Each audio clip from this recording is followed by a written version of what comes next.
Halo teman-teman, selamat datang di kelas Rizky bersama kami, kelompok 6. Buat kalian yang baru klik video ini, jangan ragu lagi. Silakan like, comment, and subscribe untuk mendukung channel ini. Terima kasih. UMKM, Usaha Mikro, Kecil, dan Menengah. Di video kali ini kami akan melakukan wawancara dan melihat bagaimana sistem akuntansi yang dilakukan oleh UMKM ini. Adapun wawancara ini kami lakukan untuk memenuhi tugas dari kelas Rizky. Hey, sebelumnya kami akan memperkenalkan diri kami terlebih dahulu. Halo guys, perkenalkan nama saya Golda Winnie Siombing dengan NIM 1805081057. Halo guys, perkenalkan saya Marta Kristi Tambunan dengan nomor induk mahasiswa 180081070. Halo teman-teman, perkenalkan nama saya Teresia Milisite dengan nomor induk mahasiswa 18050081015. Kami dari kelas akuntansi 6B, Prodi Akuntansi, Politeknik Negeri Medan dengan dosen pengampu Bapak Rizky Syaputra, SE, MSI, CPA. Mau tahu gimana kelanjutannya? Jangan kemana-mana, tetap di sini aja. Dari Amplas, kami melaporkan. Setiap sudut kota Medan terdapat ragam UMKM. Ada yang bergerak di bidang kuliner, fashion, dan lain-lain. Kami akan berkunjung ke salah satu UMKM yang bergerak di bidang kuliner yang ada di kota Medan, yaitu Warung Barokah. Sebelum melakukan wawancara, kami telah meminta izin dengan owner dari Warung Barokah, dan jangan lupa tetap menjalankan protokol kesehatan. Nah teman-teman, sebelum kita memulai wawancara dengan pemilik UMKM Warung Barokah, kita tentunya harus tahu dong, apa itu UMKM? UMKM merupakan singkatan dari Usaha Mikro Kecil dan Menengah. Usaha Mikro Kecil dan Menengah atau biasa disingkat dengan UMKM adalah kelompok usaha yang dikelola oleh orang atau suatu badan usaha tertentu yang kriterianya ditetapkan berdasarkan Undang-Undang Nomor 20 Tahun 2008. Sesuai dengan Undang-Undang Nomor 20 Tahun 2008, UMKM memiliki 3 kriteria. Kriteria yang pertama yaitu usaha mikro. Usaha yang memiliki kekayaan bersih paling banyak 50 juta, tidak termasuk bangunan, tanah, dan bangunan tempat usaha, dan memiliki hasil penjualan tahunan paling banyak 300 juta. Kriteria yang kedua yaitu usaha kecil, yaitu usaha yang memiliki kekayaan bersih lebih dari 50 juta sampai dengan paling banyak 500 juta, tidak termasuk tanah dan bangunan tempat usaha, serta memiliki hasil penjualan tahunan 300 juta sampai dengan 2.500.000.000 juta. Kriteria yang ketiga yaitu usaha menengah, yaitu memiliki nilai kekayaan bersih lebih dari 500 juta sampai dengan paling banyak 10 miliar, tidak termasuk tanah dan bangunan tempat usaha, dan memiliki hasil penjualan tahunan lebih dari 2.500.000.000 juta sampai dengan paling banyak 50 miliar. Kami telah berada di Warung Barokah dan kami diberi kesempatan untuk mewawancarai ownernya langsung, yaitu Kak Nurul Hidayati Nasution. Kita mulai saja langsung wawancaranya bersama Kak Nurul di sini. Nah Kak, sudah berapa lama Warung Barokah ini berjalan, serta bagaimana awal mula Warung Barokah ini berdiri? Awal mula Warung Barokah ini berdiri itu sebenarnya jualan jus dulu kan. Jualan jus itu bulan 7 tahun lalu. Nah, lalu berkembang ya udah jadinya sekalian aja dibuat warung. Dulu nama jus itu jus Barokah, Barokah jus gitu. Jadi sekalian buat aja Warung Barokah. Nah, jadi jual baksonya ini tuh dimulai dari bulan Maret tahun ini. Bulan Maret ya. Nah, ya udah jadinya jadi Warung Barokah aja sekalian. Kak, kenapa warung kakak ini diberi nama Warung Barokah? Karena kalau dalam agama kakak, barokah itu tuh artinya berkah, ada kebaikan di dalamnya kan. Ya harapannya agar ya yang minum jusnya dapat kebaikan, yang jual dapat kebaikan gitu. Jadi barokah namanya. Oke, baik Kak. Mengapa memulai usaha di bidang kuliner Kak? Sementara kan anak muda zaman sekarang lebih tertarik memulai usaha di bidang fashion, kecantikan. Kalaupun di bidang kuliner biasanya itu cafe atau coffee shop. Kenapa tuh Kak? Kayak gini deh. ketika kita mulai suatu hal tuh, kita tuh nggak akan benar-benar stuck di satu itu gitu. Misalnya nih, kakak tuh nggak pernah terpikir gimana ya, nggak pernah terpikir bakal luka ini juga gitu. Tapi seiring berjalannya waktu, kita tuh kayak dapat ide, kayaknya ini itu kayaknya kayak gini deh. Gitu. Makanya apa ya? Ketika kita pengen mulai sesuatu itu, ya masuk aja dulu gitu.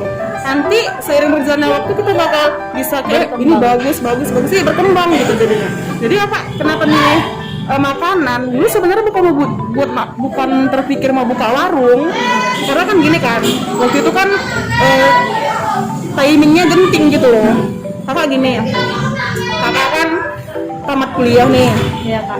Udah ngelamar kerja ke mana-mana, nggak kemana-mana sih, maksudnya kayak kebetulan baru nerima ijazah, orang tua di PHK, ya kan, bulan 1 terima ijazah tuh, orang tua di PHK, bulan 2 keluar, karena kan orang tua kakak tuh pas kerja tuh tinggal di komplek, yang komplek itu disediain sama perusahaan, bagian kerja di situ tuh orang tua tinggal di situ. Jadi kakak bulan 1 terima ijazah, bulan 2 kakak orang tua kakak di PHK dan harus keluar dari komplek itu.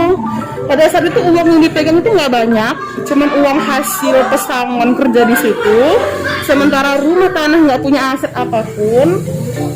Kita bisa apa ya, supaya kita bisa tetap hidup nih sampai ke depannya ya kan, nggak terombang-ambing ke sana kemari.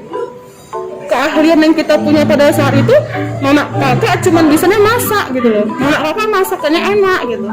Yaudah deh, kita jual yang kita bisa aja, ya kan? Yaudah kita buka tuh warung kelontong biasa aja, warung kelontong. Kita sewa tuh tempat sebulan 500.000 tuh, dan lumayan gitu.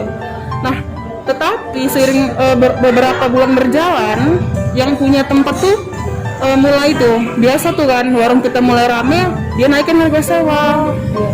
Jadi kita harus pindah nih kan, pindah dan kita tuh pindah cuma ke seberang doang. Misal kita jualannya di sini nih, jadi pindah ke seberang gitu doang. Bahkan kita sampai kasih tanda nih di tempat yang lama agar pelanggan kita tuh tahu kita tuh pindah ke situ, pindah ke depan. Tapi percaya deh, beda tempat beda rezeki. Meskipun pindah ke seberang doang, ya udah sepi banget.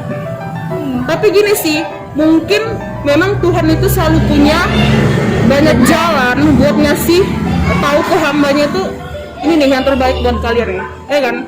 Jadi karena ini sepi nih, kakak sama adik kakak gimana ya caranya ya, gimana kita bisa buka ini masakan mama ini enak gitu, karena semua orang di situ tuh bilangnya ini enak loh misal kalian gitu. Tapi tempatnya salah. Aku yakin deh kalau misalnya kita bawa ke kota nih, pasti rame nih yang belinya gitu kan. Karena kita juga orang yang suka kulineran, kita makan rasanya sama kok sama kayak misal mana, nggak jauh beda, harganya mahal kenapa gitu kan. Ya udah kita cari itu tempat ya kan. Dan kebetulan adik kakak itu kuliah manajemen bisnis syariah gitu. Jadi percaya deh, selama kalian kuliah bertahun-tahun pun, kalau teori cuman kan pelajaran doang tuh nggak akan ada gunanya gitu. Coba praktekin. Jadi adik kakak itu ketika dia kuliah tuh manajemen bisnis tuh, dosennya bilang kayak gini, orang Jawa datang ke Medan jualan air. Kalian tahu nggak? Permen kis tuh, itu tuh PT orang tua ya kan, PT orang tua grup, ya kan. Itu tuh dia tuh Chinese Jawa jualan air gitu. Udah, yang punya aqua itu Cina, jualan apa air gitu. Datang orang Medan yang dijual gorengan, semua sayur beli, minyak beli, gasnya beli, semua beli. Kalian jual 2003, bodoh kan? Orang Jawa datang ke Medan jualnya air, ya kan, modalnya berapa? Jual air 4.000, jual air 5.000. Jadi emang bisnis yang paling menguntungkan itu nggak ribet, nggak banyak modal, untungnya banyak ya air gitu. Yaudah kita jualan jus aja lah, jualan misap kan air modalnya. Nah kebetulan kakak, nah gini, kalian praktekin ilmu bisnis kalian pertambah rekan kalian, ya kan. Kakak kenal deket nih, jadi kakak dulu jualan misap di Patumba itu tuh, kebetulan dekat sama penjualan jus yang omset dia tuh nggak main-main. dia jualan jus itu satu hari itu bisa dapat 1 juta jualan jus loh, ya kan? Karena langganan, dia udah kenal bun, ajarin kenapa bun buat jus, bun, oh boleh nak, yaudah sini bun ajarin, yaudah dia kasih tahu resepnya. Jadi itu makanya orang tua kakak juga bilang sih, meskipun kalian cuma melakukan hal kecil, ya lakukan totalitas gitu. Jadi jualan jus itu nggak sembarangan doang, itu tuh ada resepnya tau nggak? Makanya alhamdulillah sampai hari ini nih jus kakak tuh lumayan rame loh. Bahkan kakak juga pernah dapat 1 juta satu hari dari jus doang. Iya. Pokoknya hari ini tuh rata-rata omset kakak tuh ya, jus tuh kalau sepi tuh 500.000, kalau rame tuh 1 juta, 1,5 juta gitu. Kalau rame, kalau sepi tuh 500.000, jus doang loh, lain bakso gitu. Jadi tuh ada takarannya, airnya berapa, gulanya berapa, buahnya berapa gitu. Dan nggak cuma resepnya doang yang kita pelajari, gimana cara kita komunikasi sama pelanggan, gimana cara kita menghadapin pelanggan yang berbagai macam karakter dan wataknya itu banyak gitu. Kadang ada pembeli yang dia tuh ngerendahin kita gitu, ya pandai-pandai kita aja ngejawab dia supaya dia nggak kayak gitu ke semua penjual gitu loh. Yaudah akhirnya yaudah kita bawa nih misop mama nih ke kota, kita cari tempat, oh ketemu di sini gitu, coba aja dulu di sini. Nah salah satunya tadi tuh kalau mau mulai bisnis tuh terjun aja dulu, nanti seiring berjalannya waktu kita bakal dapat banyak pelajaran ini itu sehingga kita tuh jadi kayak berkembang gitu kan. Kedua perbanyak rekan, ya kan? Perluas jaring teman kita, relasi. Ketiga doa orang tua. Jadi yang nunjukin tempat ini tuh mama kakak. Yaudahlah, coba di sini.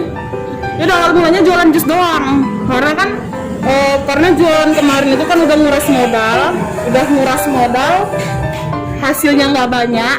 Kan karena tempatnya juga nggak mendukung. Jadi kita modalnya tuh cukupnya jualan jus doang. Jualan jus.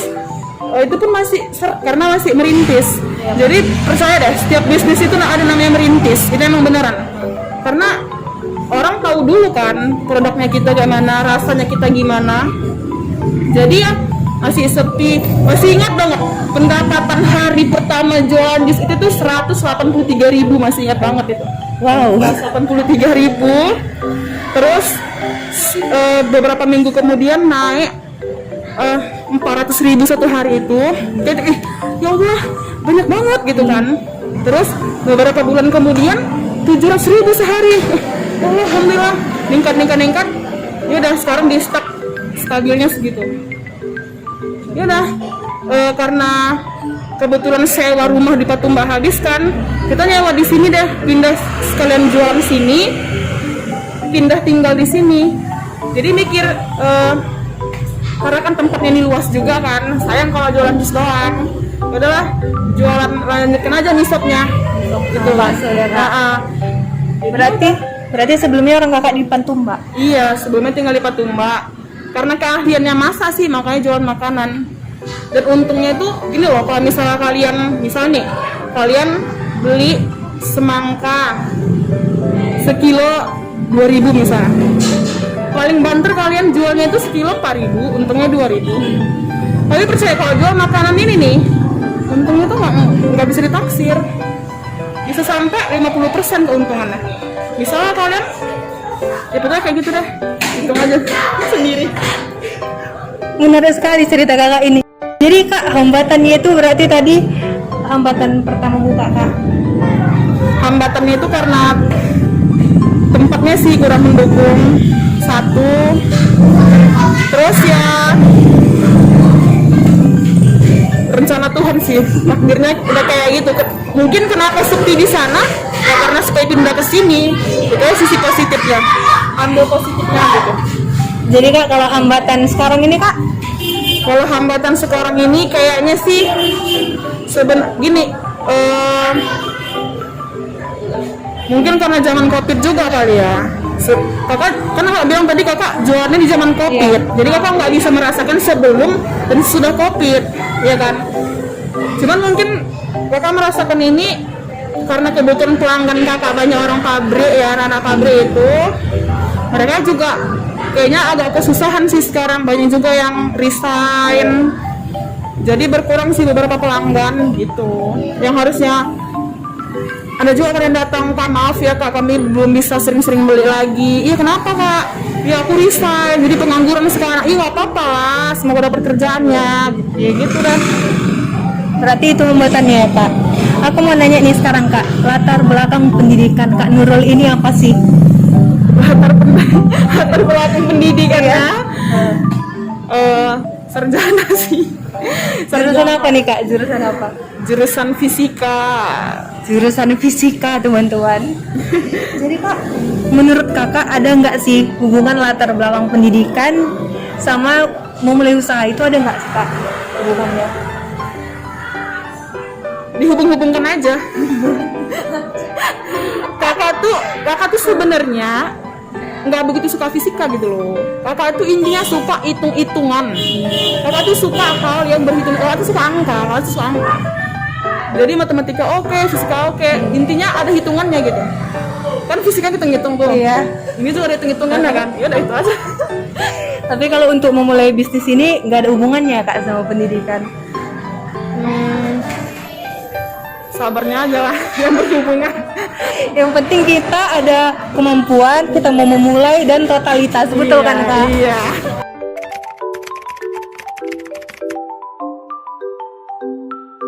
Kak, kalau boleh tahu berapa taksiran omset bulanan dari warung Barokah? Taksirannya kisaran 6 jutaan kali ya. 6 juta Kak? Lumayan ya Kak? Kemudian Kak, kan lagi masa Covid nih, lagi masa pandemi Covid. Bagaimana pengaruh Covid ini, suasana Covid ini terhadap profit atau keuntungan di warung bakso Kakak? Kemudian apa yang terjadi Kak? Apakah semakin menaik atau menurun? Kalau dilihat dari penjualan bulan 7 sampai hari ini ya, mengalami kenaikan sih. Karena kan gini, kakak kan jualan kan bulan 7 tahun lalu tuh. Itu kan udah masuk Covid. Jadi ya ini perbandingan sebelum dan sesudah Covid kan. Iya Kak. Jadi kakak nggak merasakan yang sebelum Covid karena kakak juga mulainya di zaman Covid kan. Pokoknya dari awal jualan sampai hari ini mengalami peningkatan hasil penjualan. Berarti semakin kesini semakin meningkat ya Kak?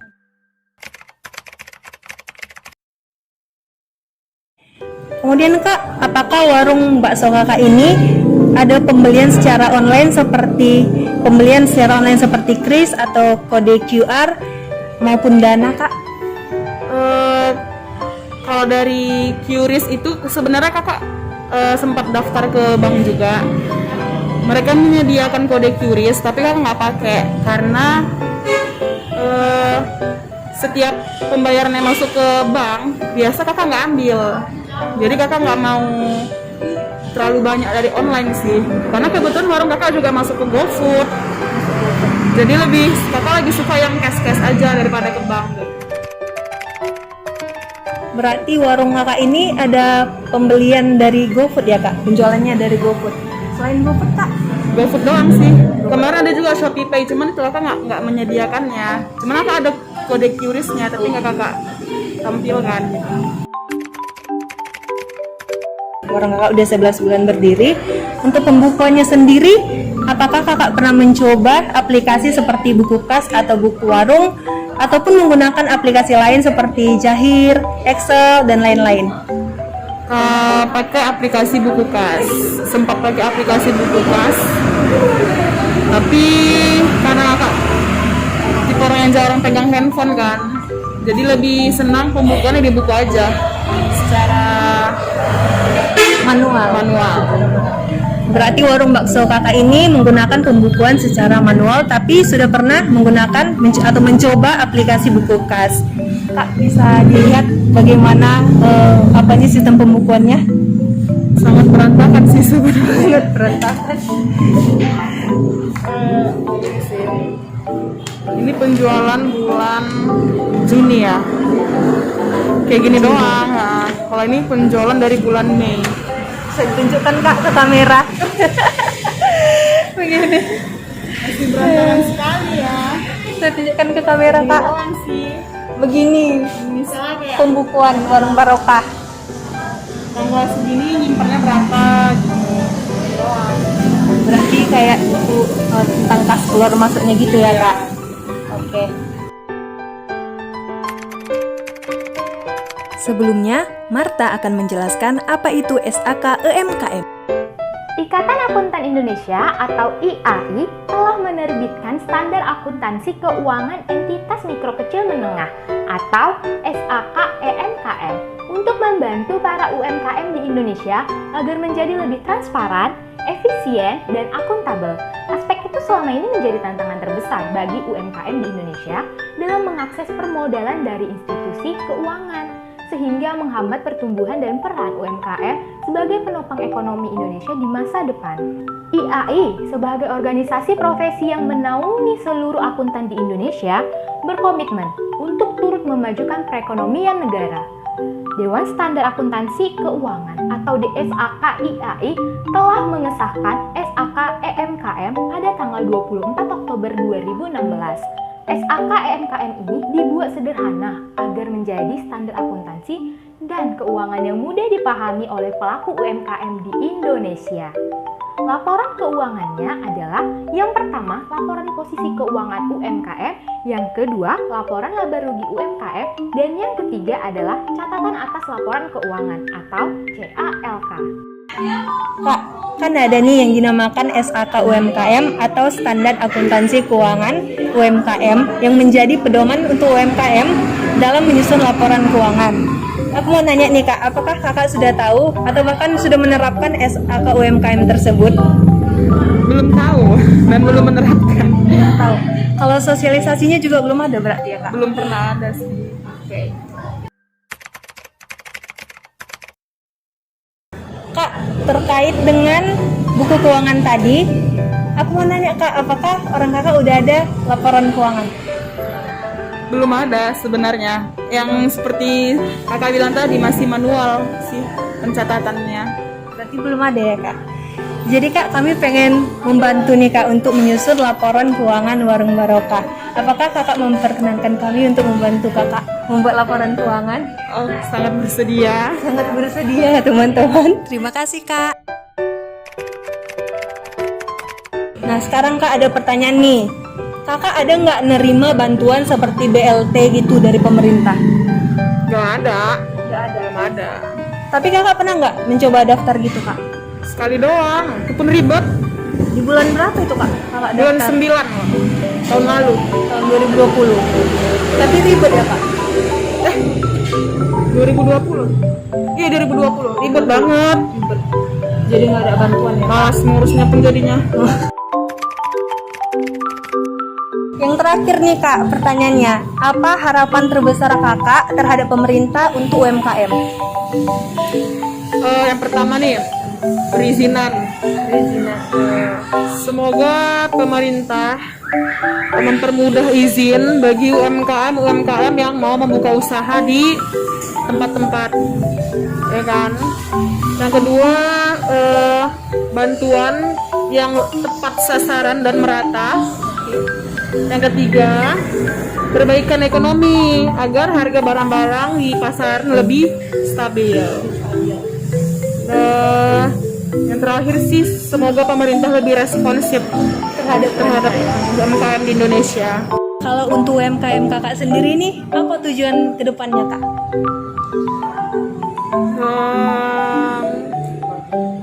Mau dikembangkan lagi sih, entah buka cabang, Pengen buka cabangnya Kak? pokoknya sebisa mungkin. Sebesar mungkin, amin. Apa pesan-pesan Kakak untuk generasi muda di Indonesia? Jangan pernah takut untuk mulai aja dulu apa yang bisa dimulai, dan lakukan dengan totalitas. Itu gengs, jangan takut untuk memulai dan totalitas. Nah, bagi teman-teman yang lagi ada di Amplas dan sekitarnya, yang lagi kepengen makan bakso dan minum jus, boleh nih mampir ke Warung Barokah Amplas. Karena selain makanannya yang enak dan jusnya yang segar, kita sudah berkontribusi langsung dalam membantu UMKM di Indonesia. Bye-bye!